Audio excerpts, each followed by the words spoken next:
America आपको visa नहीं दे रहा, यूरोप आपके लिए महंगा है, बाकी जगह नियम सख्त हैं, तो अगर आप यहाँ अप्लाई करते हैं, यहाँ अवसर देखते हैं, तो तंजानिया कुछ आज की जो युवा पीढ़ी है उनका खेत से तो हो चुका मोह भंग।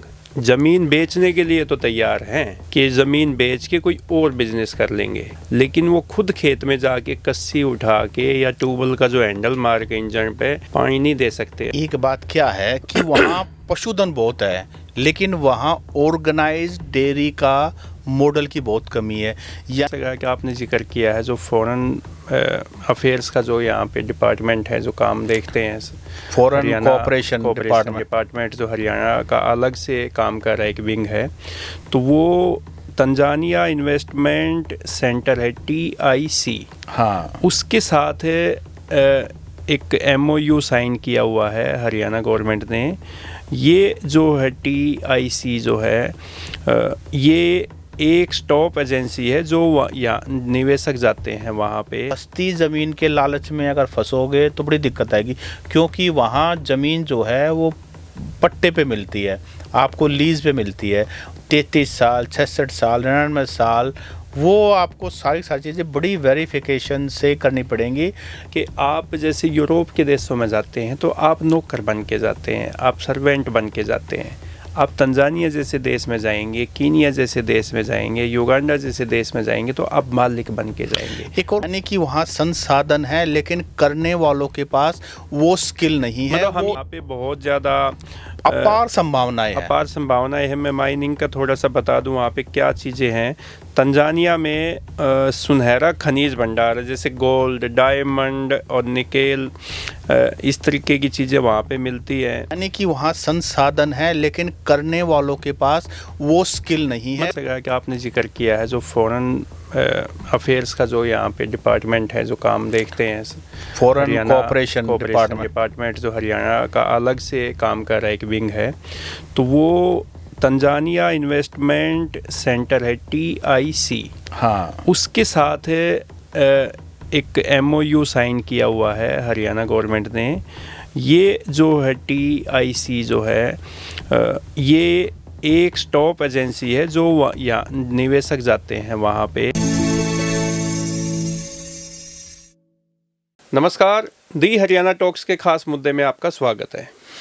नमस्कार। और ख़ास मुद्दे में आज हमारा जो पॉडकास्ट का मुख्य विषय है वो ये है कि हमारा हरियाणा प्रदेश बेरोजगारी से जूझ रहा है, सलूशन कोई ऐसा बड़ा दिख नहीं रहा है। तो ऐसे में हमारे प्रदेश के युवा बाहर के देशों की तरफ रुख कर रहे हैं पढ़ाई के लिए, बाकी अपॉर्चुनिटीज़ ढूंढने के लिए।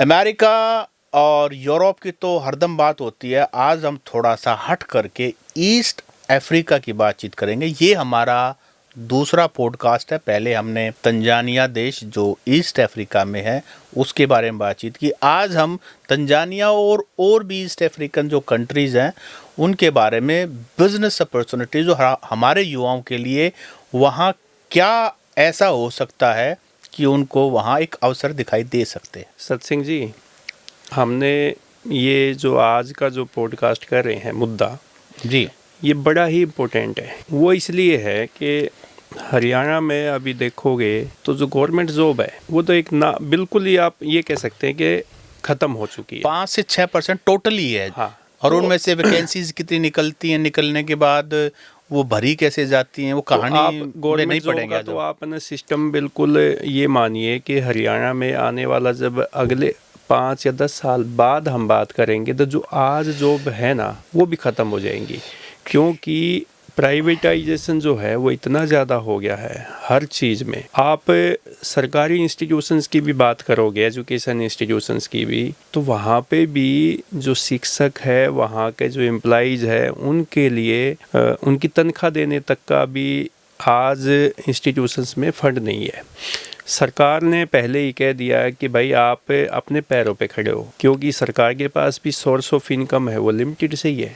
नहीं, सरकार के पास सोर्स ऑफ इनकम है, वो कैसे डिस्ट्रीब्यूटेड है, आखिरकार कहने का मतलब ये है कि हमारे देश की पॉपुलेशन जो है 130 करोड़ से ज़्यादा हो गई। 140 से भी ऊपर मैं वही कह रहा हूँ, ज़्यादा हो गई है। अब India the most populous country हो गया है इस दुनिया का, और ऐसे में हरियाणा भी उसी का एक प्रदेश है। तो जो संसाधन है लिमिटेड हैं और मांगने वाले, खाने वाले बहुत ज़्यादा। तो ऐसे में करें तो करें क्या? पहले क्या होता था सत सिंह जी, हमारा जो देश है ना वो गांव का देश कहते हैं, ग्रामीण जो है, क्योंकि 75% जो है वो आबादी गांव में रहती थी। गांव में खर्चे होते हैं कम, और एग्रीकल्चर, पशुपालन, ये हमारा मुख्य व्यवसाय होता था। आज आप गांव में जाओगे तो आपके जो बच्चे हैं, यानी कि आज की जो युवा पीढ़ी है, उनका खेत से तो हो चुका मोह भंग। जमीन बेचने के लिए तो तैयार हैं कि जमीन बेच के कोई और बिजनेस कर लेंगे, लेकिन वो खुद खेत में जाके कस्सी उठा के या ट्यूबवेल का जो हैंडल मार के इंजन पे पानी नहीं दे सकते। रात को जब नहरी पानी का जो ओसरा होता है, रात को ठिठुरती रात में, आप ये बताओ कि कितने ऐसे युवा है कि जो खेत में जाके नहरी पानी देते मिलेंगे आपको। आज हम सोल्यूशन की बात करेंगे। देखो, ये चीज़ तो हर जगह करते हैं कि आखिर करें तो करें क्या? तो इसलिए ये बातें बतानी भी तो ज़रूरी है ना कि हमारे सामने संकट आगे जो आने वाला हो कितना बड़ा संकट है। तो आज हम जो आपने भी अभी बात की वो सोल्यूशन की बात करेंगे। तो कहने का ये मतलब है कि जो हमारे जो हरियाणा का जो युवाओं का नेचर है, जो वर्क काम करने का जो तरीका है, या जो उनका जिस काम में वो महारत हासिल रखते हैं, वो है खेती किसानी। वैसे देखा जाए तो यहाँ पे ज़मीन जायदाद अब अपनी उतनी नहीं रही कि हम खेती करें। तो ऐसा ही जो अभी अपन ने बात की कि ईस्ट अफ्रीका के जो देश है, जिसमें तंजानिया हो गया, कीनिया हो गया, युगांडा हो गया, ज़ंजीबार तो तंजानिया का हिस्सा है, रवांडा हो गया, और भी ऐसे 1-2 देश हैं, 6-7 देश है जो ईस्ट अफ्रीका में आते हैं। ये मैं इससे पहले हम आगे बढ़े हैं, ये बता दें कि देखो, अगर आज के दिन अगर आपको अपॉर्चुनिटीज देखनी है तो यूरोप जो है वो बहुत महंगा है, अमेरिका बहुत मुश्किल हो गया है। इसके अलावा ऑस्ट्रेलिया वगैरह में अभी नियम सख्त होते जा रहे हैं। तो ऐसे में हमारे पास जो हमारे पुरखों की दी हुई स्किल है, जिसके लिए हम जाने जाते हैं, वो है खेती और पशुपालन। ये 2 चीज़ तो ऐसी हैं जिसमें मतलब ये मानिए कि हम उस परिवेश में पले बड़े हुए हैं, वहीं पैदा हुए हैं, और वहीं वो स्किल हमारे अंदर है। यानी कि हरियाणा के, जैसे आपने बताया कि विलेज बेस्ड इकोनॉमी मॉडल हमारा होता था, जो सस्टेनेबल होता था। जैसे जैसे अब सरकारी नौकरियों का क्रेज़ बढ़ा, तो वैसे वैसे जो है ना, हमारे लोगों ने खेती करनी बंद कर दी और कम कर दी, या फिर बहुत सारे और इश्यूज आ गए। हरियाणा में लैंड के टुकड़े हो गए छोटे, और यहाँ क्लेमेंट्स हो गई ज़्यादा, यानी कि लोग ज़्यादा हो गए, ज़मीन के टुकड़े छोटे हो गए। ईस्ट अफ्रीका में इसीलिए अगर अमेरिका आपको वीज़ा नहीं दे रहा, यूरोप आपके लिए महंगा है, बाकी जगह नियम सख्त हैं, तो अगर आप यहाँ अप्लाई करते हैं, यहाँ अवसर देखते हैं, तो तंजानिया कुछ वैसा है जैसे हरियाणा आज से 40-45 साल पहले हरियाणा था। यानी कि पोटेंशियल बहुत था, लेकिन सुविधाएं नहीं थी। अवसर की तलाश में था कि थोड़ा सा मौका मिल जाए। उसके बाद जो हरियाणा ने रफ्तार पकड़ी, आप ये मानिए आज हरियाणा जीडीपी में, पर कैपिटा इनकम में, रेवेन्यू के मामले में और जीएसटी के मामले में जो सेंटर को देता है, हरियाणा अग्रणीय प्रदेश है। वो भी छोटा सा प्रदेश होने के बावजूद, बहुत छोटा सा, 3-3.5 करोड़ की आबादी अपने हरियाणा की है। तो यहाँ से यानी कि लगभग 10-11 घंटे की फ़्लाइट पकड़ के, जिसमें एक स्टॉप शायद मिडल ईस्ट में कहीं होता है, तो दारुसलम बड़ा जो है ना एयरपोर्ट है। तो ये मानिए कि वहाँ भी ये मानिए एग्रीकल्चर बेस्ड ये सब कुछ, जैसा हमारा हरियाणा का, इंडिया का सिस्टम है। मतलब कल्चर जो है कुछ कुछ कल्चर बेस्ड सोसाइटी है और वहाँ जो काम देता है उसकी बड़ी रिस्पेक्ट होती है। एक थोड़ी सी दिक्कत है हमारे लोगों में, हमारे लोग यूरोप की तरफ और अमेरिका की तरफ और ऑस्ट्रेलिया की तरफ मुँह इसलिए करते हैं क्योंकि वहाँ के लोगों का रंग जो है सफ़ेद है।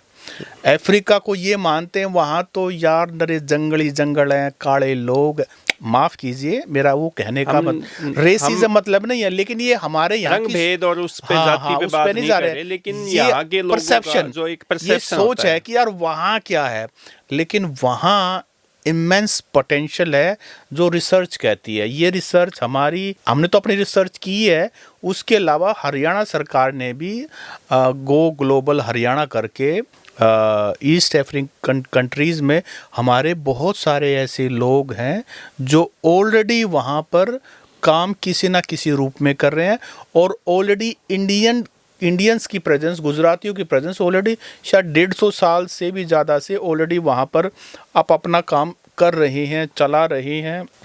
और शायद पिछले 2 साल में हरियाणा ने जब से इन्वेस्टमेंट वगैरह शुरू किया है, बहुत सारे लोगों ने वहाँ इन्वेस्टमेंट करना शुरू कर दिया। पिछली बार पॉडकास्ट में भी हमने बातचीत की। इसमें सत्संग जी में आप जैसे तंजानिया की बात करें, जो हमने रिसर्च किया है, तो तंजानिया में कृषि का एक बड़ा हिस्सा है। मतलब आप देखें तो अपॉर्चुनिटी जो है, जो कृषि और कृषि व्यवसाय दोनों चीज़ें, एग्रीकल्चर बिजनेस और एग्रीकल्चर दोनों में वहाँ पे अपार संभावनाएं हैं।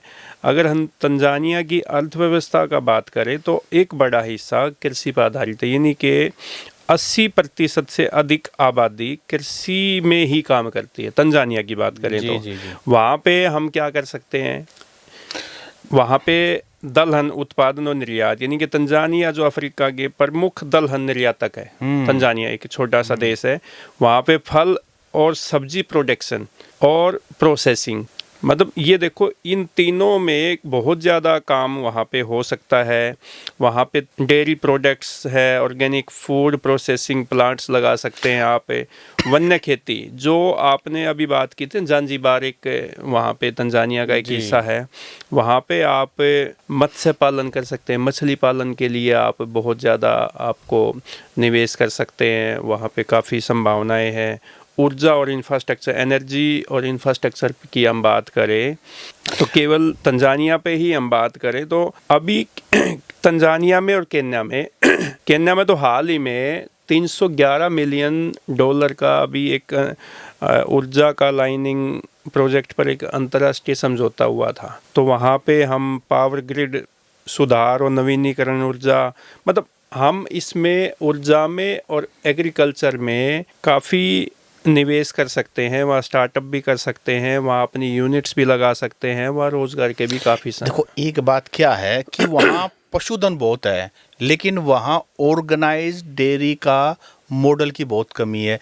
यानी कि वहाँ संसाधन है लेकिन करने वालों के पास वो स्किल नहीं है। मतलब हम ये कह सकते हैं कि एडवांस टेक्नोलॉजी वहाँ पे नहीं है। एक और भी बात है, देखो हमारे यहाँ क्या, देखो दो चीज़ें तो हैं। हमारे बहुत से ऐसे परिवार हैं हरियाणा में जिनके पास ज़मीनें नहीं हैं, लेकिन उनके पास सिर्फ पशुधन से ही वो अपने पूरे परिवार का पालन पोषण करते हैं और उसके अपने बच्चों को पढ़ाते हैं, उसमें वो सेविंग भी करते हैं और उससे फिर वो अपनी और प्लॉट भी खरीदते हैं, ज़मीन भी खरीदते हैं, जीवन में आगे बढ़ते हैं। तो हमारे यहाँ एक जो पशुओं की नस्ल सुधार का एक बड़ी ज़बरदस्त नॉलेज है। आपने बताया ना हमारे यहाँ कैसे कैसे वो जो ना मुर्रा नस्ल है और साहिवाल और ये जो गाय है, नस्ल है जो हमने यहाँ सुधार करके, तो ये जो डीप नॉलेज है अपने यहाँ, तो वो कहते हैं ना कि गांव में एक वो पंचायती जोटा भी होता है कि इस पंचायती जोटे का कॉन्सेप्ट भी अपने आप में बड़ा ज़बरदस्त है। हालांकि शहर वालों के लिए पंचायती जोटे वाला जो सिस्टम है, लेकिन वो ये कि हमारे यहाँ की जो नस्ल है वो मेंटेन रहे, हाई क्वालिटी की रहे और उसकी कीमत अलग होती है। हमारे यहाँ भैंसे 50-50 लाख से महंगी है। एक मर्सिडीज बेंज से महंगी हमारे यहाँ जो ना भैंसे, मुर्रा नस्ल की भैंसें बिकती हैं। शहंशाह वो जो जोटा था वो करोड़ों रुपए से भी, युवराज, ऐसे जो करोड़ों रुपए से भी जो ऊपर पशु मेले होते कीमत हैं, लग चुकी पशु है। प्रदर्शनी लगती है, वहाँ पे ऐसे ऐसी भैंस, झोटे और बैल और गाय जो है वो करोड़ों की कीमत में भी बेचते नहीं किसान वहाँ पे। आप ये देखिए। नहीं, वो मैं वही कहूँ, देखो एक और बड़ा सवाल है। देखो एक तो मैंने बताया रंग वाला, हमारे लोगों को लगता है यार वो अफ्रीका वाले नरी गर्मी होगी, तो वहाँ का टेम्परेचर जो है अभी तक, जैसे तंजानिया में एक, हम पिछले दिनों सोनीपत में एक सेमिनार अटेंड करके आए थे, तो उसमें एक भाई जो गया हुआ था बोला कि वहाँ पर अभी तक भी कई जगह ऐसी हैं जहाँ पंखे नहीं लगे हैं, वहाँ गर्मी नहीं है। वहाँ पे जैसा उन्होंने बताया था कि 16 से लेके और 30 तक मैक्सिमम टेम्परेचर होता है जैसा। हालांकि वो तो कोई भी जो भाई है वो अपना गूगल पे भी सर्च कर सकते हैं आजकल, तो टेम्परेचर, वेदर कैसा है, ये सब चीज़ें अच्छा, आज तो दूसरा, बहुत ही अवेलेबल है। दूसरा एक और सवाल उठता है कि क्या वहाँ जाना, वहाँ काम करना, इन्वेस्टमेंट करना सेफ है? तो देखिए अभी तक वहाँ की जो सरकारें वगैरह हैं वो कई कई दशकों में जाके बदली जाती हैं। हालांकि पिछले बार जैसे होता है कि जब कभी पावर ट्रांजिशन होता है वो थोड़ा बहुत स्ट्रगल होता है, लेकिन मोर और लेस वहाँ के लोग उस व्यक्ति की रिस्पेक्ट करते हैं जो वहाँ पर उनको रोज़गार देता है, उनके लिए रोजी रोटी का साधन बनता है। और कम्युनिटी बेस्ड कल्चर है, जैसे अपने यहाँ नहीं है कम्युनिटी बेस्ड कल्चर है, तो वहाँ भी कम्युनिटी बेस्ड कल्चर है।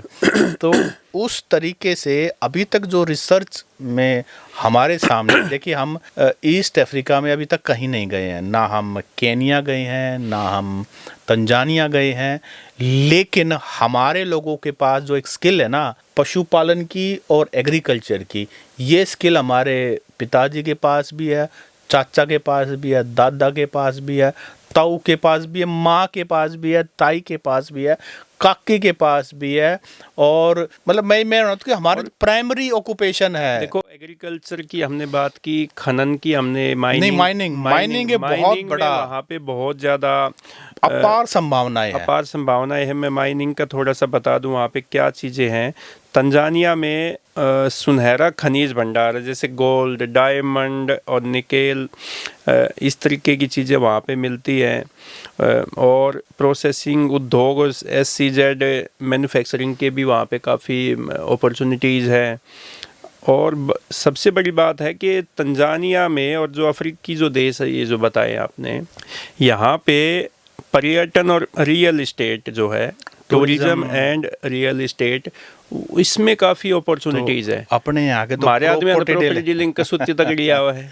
लेकिन ओके पार्टनिया एक तो ओके पार्टनिया का जो वहाँ पे अगर हम टूरिज्म की बात करें तो देखो तंजानिया और केन्या दोनों वर्ल्ड प्रसिद्ध पर्यटन स्थलों के रूप में उभर रहे हैं। अभी है नहीं, क्योंकि वहाँ पे लोग जाना कम पसंद करते हैं। नहीं, मुझे लगता है कि पसंद नापसंद एक बात है, एक परसेप्शन है। जांजीबार यार अफ्रीका में तो अपने यहाँ इंडिया में पड़े हैं अपने। जांजीबार एक जो जगह है तंजानिया की, वहाँ पे वन्य क्षेत्र ज़्यादा है, फॉरेस्ट का, तो वहाँ पे राष्ट्रीय उद्यान है, वहाँ पे सफारी की जा सकती है। समुद्र तट होने की वजह से वहाँ पे सब eco tourism plus hotel resorts development में काफ़ी वहाँ पे इन्वेस्ट किया जा सकता है। क्योंकि वहाँ पे अभी जैसा आपने स्टार्टिंग में एक बात कही थी कि तंजानिया और जो ईस्ट अफ्रीकी जो देश है, कीनिया, तंजानिया, युगांडा, रवांडा, ये जो 6-7 देश हैं, वो आज से जो हरियाणा 5 दशक से पहले जब हरियाणा था, वैसा तंजानिया और ये अफ्रीकी देश है। तो अगर आज के टाइम में वहाँ पे निवेश किया जाए तो जो 5 दशक पहले हरियाणा जैसा था, आज हरियाणा जहाँ पे खड़ा हुआ है, वो तंजानिया, युगांडा, रवांडा, कीनिया, वहाँ पे अगर आगे काम किया जाए तो 5 से 10 साल में वहाँ अच्छा खासा बिजनेस भी किया जा सकता है, बहुत सारी अपॉर्चुनिटीज़ भी है। लेकिन सबसे बड़ी बात है सत्सिंह जी, वहाँ पे जाएं कैसे? देखो जाएं कैसे वो भी बातचीत करेंगे। एक बात और मैं क्लियर कर देना चाहता हूँ, अगर आप ओवरनाइट रिच बनना चाहते हैं तो तंजानिया, ईस्ट अफ्रीकन कंट्रीज़ आपके लिए, ये लॉन्ग टर्म सोच होनी चाहिए। दूसरी बात, जब आप विदेश में इन्वेस्टमेंट करने वाले हैं तो आपको लीगल डॉक्यूमेंटेशन, किसी से पार्टनरशिप अगर आपको वहाँ करनी है तो उसकी पूरी वेरिफिकेशन आपको करनी है। और जल्दबाजी जो कोई भी करेगा, देखो सस्ती ज़मीन के लालच में अगर फंसोगे तो बड़ी दिक्कत आएगी, क्योंकि वहाँ ज़मीन जो है वो पट्टे पे मिलती है, आपको लीज़ पे मिलती है। 33 साल, 66 साल, 99 साल, वो आपको सारी चीज़ें बड़ी वेरिफिकेशन से करनी पड़ेंगी। लेकिन अच्छी बात क्या है कि हरियाणा सरकार इसमें आपके और वहाँ जो आप काम करेंगे ना उसके बीच में आपको एक फैसिलिटेशन करेगी, ताकि आपके साथ कोई फ्रॉड ना हो, आपकी कोई जान को खतरा ना हो, आप कहीं ट्रैप में ना फंसो, आप कहीं और कोई भी बड़े इशू, एक हिम्मत नहीं बनती। तो यहाँ सरकार आपके लिए एक बड़ा प्रॉपर सिस्टम बना के दे रही है कि आप कहाँ से वेरीफाई करो। वहाँ ऑलरेडी इंडियंस की एक कम्युनिटी है जो गुजरात से, बाकी प्रदेशों से है, वो उनके टच में लेके कि वहाँ के एम्बेसडर, वहाँ और जो लीगल गवर्नमेंट टू गवर्नमेंट जो सिस्टम बनेगा उसमें हरियाणा सरकार आपकी हेल्प कर रही है। इसमें सत्सिंह जी, जो हरियाणा सरकार का आपने जिक्र किया है, जो फॉरेन अफेयर्स का जो यहाँ पे डिपार्टमेंट है जो काम देखते हैं, फॉरेन कोऑपरेशन डिपार्टमेंट जो हरियाणा का अलग से काम कर रहा है, एक विंग है, तो वो तंजानिया इन्वेस्टमेंट सेंटर है, TIC। हाँ, उसके साथ एक MOU साइन किया हुआ है हरियाणा गवर्नमेंट ने। ये जो है TIC जो है, ये एक स्टॉप एजेंसी है जो या निवेशक जाते हैं वहाँ पे, उनको लाइसेंस, परमिट, साइट, सुविधा और आदि जो मदद है ना वो करती है। फिर उसके बाद निवेश के लिए न्यूनतम कैपिटल लिमिट जो होती है, वो भूमि, लीज, व्यापार, पंजीकरण, ये जो सारी जो प्रक्रियाएं हैं उनको आसान बना देती हैं, ताकि किसी आदमी को, अब हमारा तो क्या है ना, एक रजिस्ट्री करवाने चले जाओ एक प्लाट की या किसी खेत की, वहाँ पर तहसील में से आप उसकी रजिस्ट्री करवा के दिखा दो। एक और भी बात है, जैसे या यहाँ का आप एक भाइयों की, एक आपकी, हम दोनों भाई है मान के चलो, और हम अपनी ज़मीन की खेवट न्यारी पटवान लग जावा, तो क्या खेवट आसानी से पट जाएगी यहाँ पे? आप बताओ। आप कह रहे हो आसानी से, मुश्किल से भी नहीं पाटते। खैर जो भी है, हम मुद्दे पे आते हैं। देखो पिछली बार जो हमने पॉडकास्ट बनाया था east African country Tanzania go global Haryana की जो सीरीज़ है, तो उसमें एक भाई ने कमेंट किया था कि भाई हरियाणा सरकार जो है यहाँ नौकरी क्यों नहीं देती। देखो अगर आपको यहाँ नौकरी मिल रही है, यहाँ आपका गुजारा हो तो बढ़िया, हरियाणा स्वर्ग है।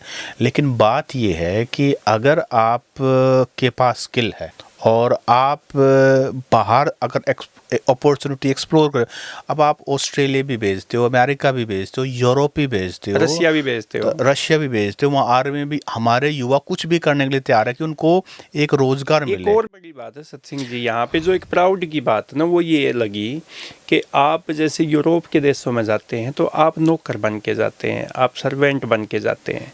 आप तंजानिया जैसे देश में जाएंगे, कीनिया जैसे देश में जाएंगे, युगांडा जैसे देश में जाएंगे तो आप मालिक बन के जाएंगे। एक और बात है, देखो हमारे यहाँ कंपनी लगाएंगे तो आप मालिक, कंपनी के मालिक बनेंगे। क्या है, उद्यमी बनेंगे। अगर आप गुजरातियों की बात करो, पंजाबियों की बात करो, तो ये कहते हैं आलू और सरदार कहीं भी मिल जाते हैं। इसका मतलब ये कहना चाहते हैं कि वो लोग ट्रैवल करने में, बिजनेस करने में, रिस्क लेने में, वो नहीं, मैनेजमेंट, बेसिकली रिस्क भी मैनेजमेंट है, ये सब कुछ करने में, एक्सपेरिमेंट करने में। कभी अगर हरियाणियों को भी अब अगर सर्वाइव करना है, अगर सरकारी नौकरी मिल नहीं रही, ज़मीनें तुम्हारे पास बची नहीं है, ऑस्ट्रेलिया में तुम्हारे नियम आड़े आते हैं, अमेरिका में तुम्हें डिपोर्ट किया जा रहा है, और यूरोप में तो आप समझो इतना महंगा है, तो आपको अगर कोई अपॉर्चुनिटी तलाश करनी है, हमने कहा अगर आपको तलाश करनी है तो एक बार आप वहाँ की रिसर्च करके देख लो।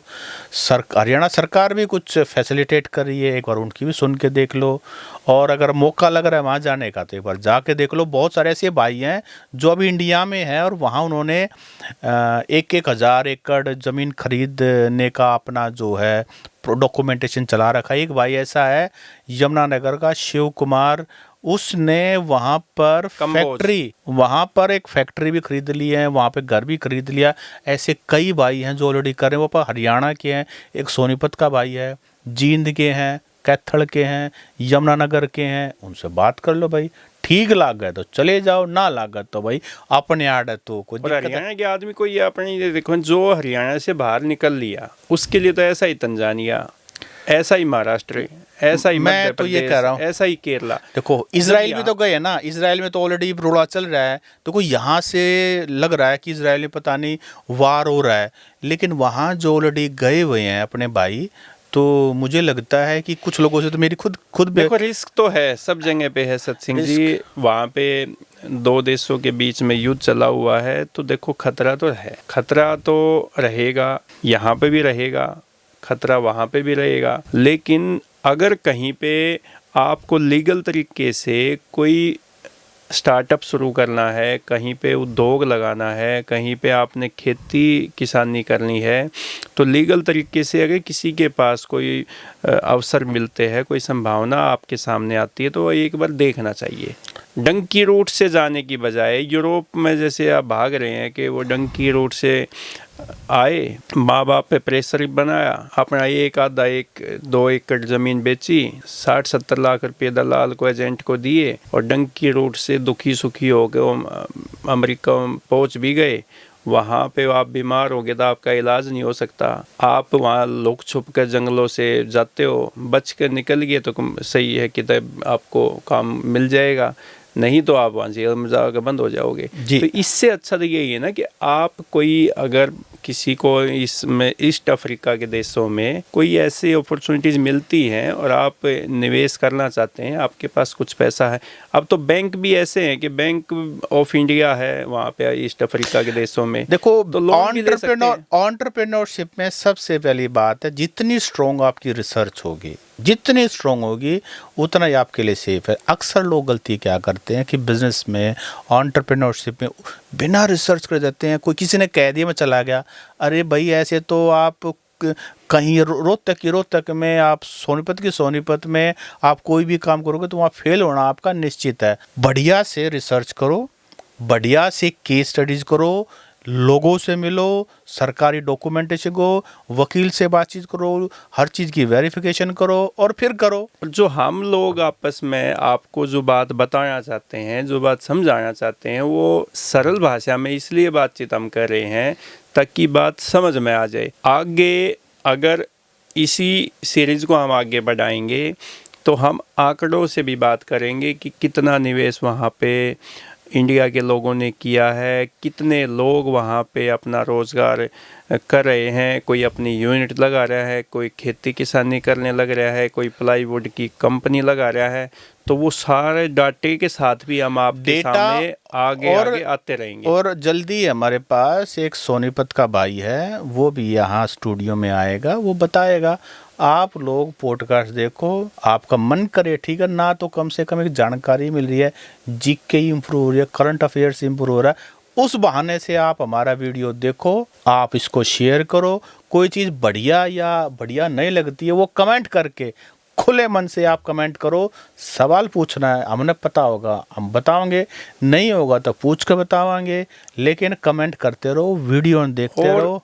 हरियाणा के कोई भी आदमी, कोई भी युवा अगर ईस्ट अफ्रीकी देशों में गए हुए हैं, वहाँ के अच्छे या बुरे दोनों ही एक्सपीरियंस जो है वो हम लोग जो है आप तक पहुँचाएंगे, क्योंकि हमने काफ़ी लोगों से संपर्क भी किया है, उनसे लगातार बातचीत भी हो रखी है, उनके पॉडकास्ट भी करेंगे और उनके जो अनुभव है वहाँ के बिजनेस के लगाइए या जो भी कुछ है प्रॉपर्टी डीलिंग के लगाइए, वो आप तक पहुँचाने का प्रयास हम करेंगे। नमस्कार। नमस्कार।